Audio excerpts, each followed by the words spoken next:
ईशान खट्टर, जिसे रिसेंटली आप लोगों ने द रॉयल सीरीज में देखा होगा, एंड द रॉयल सीरीज को इतनी हेट एंड इतनी बैकलिश मिलने के बाद भी ऑडियंस क्यों ईशान खट्टर को सपोर्ट कर रही है। क्यों जहां अदर नेपो किड्स को हेट दी जा रही है, वहीं ईशान खट्टर ऑडियंस के फेवरेट स्टार किड बनते जा रहे हैं। एंड क्या ईशान का फ्यूचर करियर ब्राइट रहने वाला है या फिर उन्हें भी शाहिद की तरह सालों तक स्ट्रगल करना पड़ेगा। So in this video we'll talk about Ishaan Khattar's career, his new series the Royals, and क्यों जहां अदर नेपो किड्स के लिए नेपोटिज्म कर्ज था, वहीं ईशान खट्टर के लिए ये बेनिफिशियल रहा।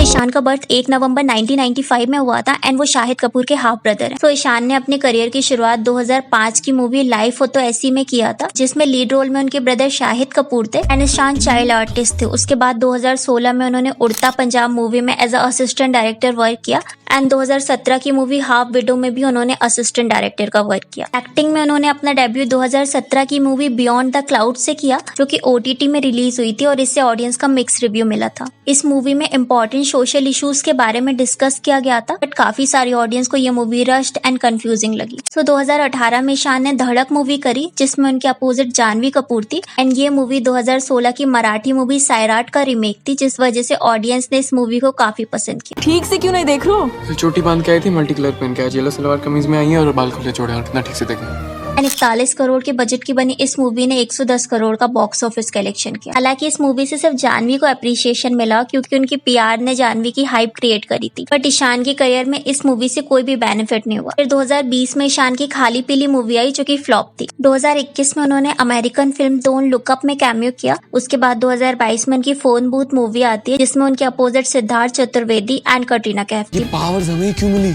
It's a sign. अब हम दोनों बनेंगे भूत बस्टर्स।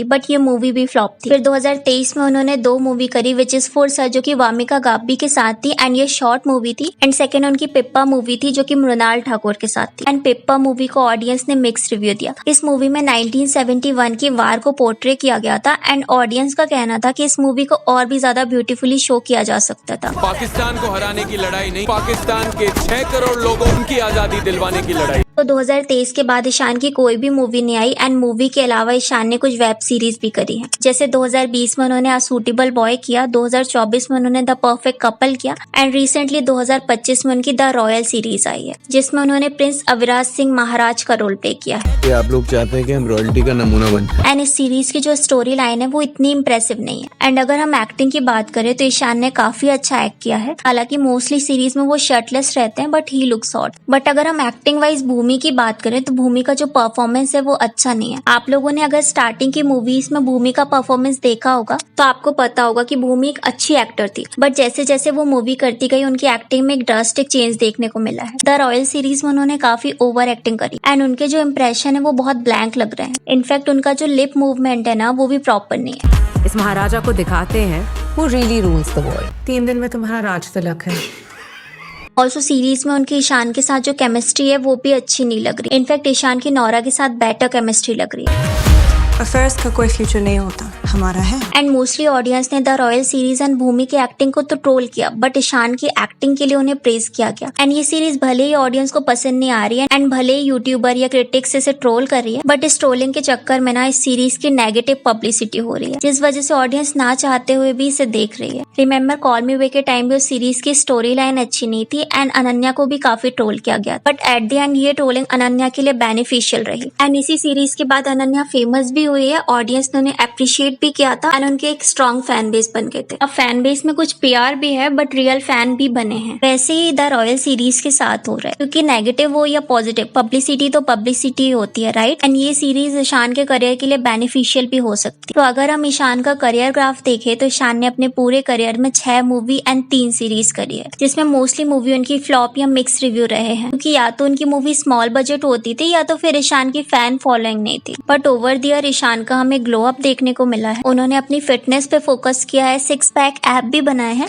एंड उनमें हमें शाहिद की झलक भी दिख रही है। एंड एक्टिंग उनकी पहले भी अच्छी थी, बट उन्होंने ओवर द ईयर खुद को इम्प्रूव किया है। सो नाउ लेट्स टॉक क्यों अदर नेपो किड्स को ऑडियंस पसंद नहीं करती एंड वहीं ईशान को ऑडियंस प्रेज करती है। फर्स्ट एक्टिंग, क्योंकि ईशान की acting other new generation nepo kid के कंपैरिजन में अमेजिंग है। उनकी हिंदी भी प्रॉपर है, जिस वजह से हमें उनका साउथ बॉम्बे वाला सोबो एक्सेंट नहीं देखने को मिलता। सेकंड, ईशान का लो प्रोफाइल रहना। We all know know mostly जो स्टार किड्स होते हैं उनका डेब्यू होने से पहले ही उनका ओवर एक्सपोजर किया जाता है। डेब्यू होने के बाद भी स्टार किड्स की जो पीआर टीम होती है वो सोशल मीडिया में ओवर एक्टिव हो जाती है। पेपराजीज भी उन्हें हर जगह स्पॉट करते हैं, उनकी फोटोज क्लिक करते हैं। तो स्टार्टिंग से ही स्टार किड को इतना ओवर एक्सपोज किया जाता है, उन्हें इतना प्रेस किया जाता है, तो इस वजह से ऑडियंस का एक्सपेक्टेशन स्टार किड से बढ़ जाता है। या तो बार बार सोशल मीडिया में स्टार किड को देखने की वजह से ऑडियंस उनसे बोर होने लगती है। इतना सब होने के बाद भी अगर नेपो किड अच्छी एक्टिंग ना करे तो फिर ऑडियंस उन्हें ट्रोल या हेट करने लगती है। बट अगर हम ईशान की बात करें तो स्टार्टिंग से ही उन्होंने खुद को लो प्रोफाइल रखा है। हाँ, धड़क मूवी की रिलीज के टाइम पे वो काफी जगह सोशल मीडिया में दिख रहे थे, फोटोज क्लिक कर रहे थे, उस टाइम उन्हें काफी ज्यादा कैप्चर किया था, बट उसके बाद उन्होंने लो प्रोफाइल ही रखी। ईशान की पीआर भी उनके लिए फेक पोस्ट या फेक वीडियोस अपलोड नहीं करती। also, स्टार्टिंग से ही उनकी पीआर ने ऑडियंस के माइंड में हाई एक्सपेक्टेशन सेट नहीं करी है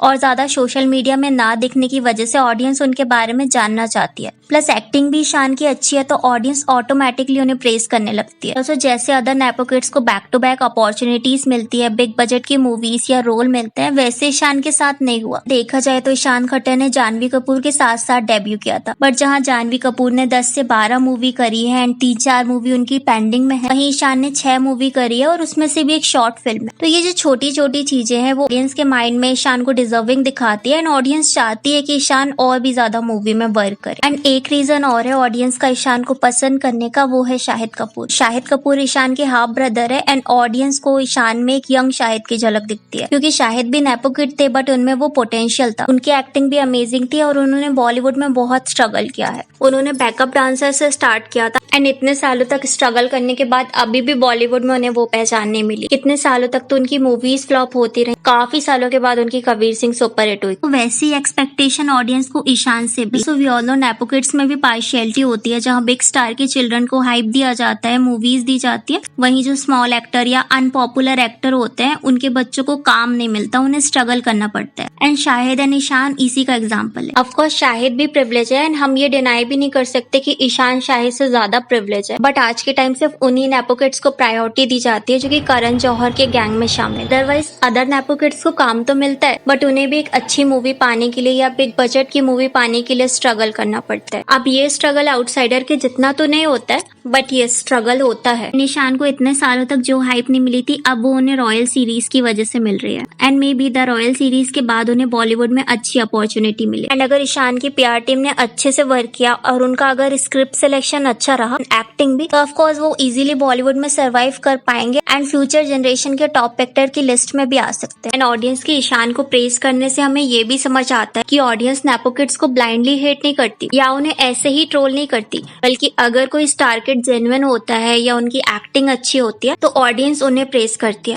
ऑडियंस को स्टार किड्स के मिलने वाली अपॉर्चुनिटी से प्रॉब्लम है बट उससे भी ज्यादा प्रॉब्लम है उनकी बैड एक्टिंग, क्योंकि अगर नेपो किड्स को अपॉर्चुनिटी मिलती है एंड वो उसमें अपना बेस्ट देते हैं तो कोई उन्हें ट्रोल नहीं करेगा, सब प्रेज ही करेंगे, जैसे ईशान के साथ हो रहा है। क्योंकि द रॉयल सीरीज की स्टोरी लाइन भी अच्छी नहीं है, एक्टर्स की एक्टिंग भी अच्छी नहीं है, बट इसमें सिर्फ ईशान खट्टर ही है जिन्हें ट्रोल नहीं किया जा रहा है, उल्टा उन्हें सपोर्ट किया जा रहा है, उनकी हाइप बनाई जा रही है। एंड मे बी ये ईशान खट्टर के करियर का टर्निंग पॉइंट हो। तो अभी हमें ईशान के अपकमिंग प्रोजेक्ट के बारे में नहीं पता क्योंकि अभी अनाउंस नहीं हुआ है, but let's see in future Ishaan का करियर कैसा रहने वाला है। तो what are your thought about Ishaan Khatter, let me know in a comment. And Shahid Kapoor के करियर, उनके गर्लफ्रेंड के साथ उनकी cheating and body shaming and उनके डाउनफॉल के बारे में जानने के लिए इस वीडियो को क्लिक करें।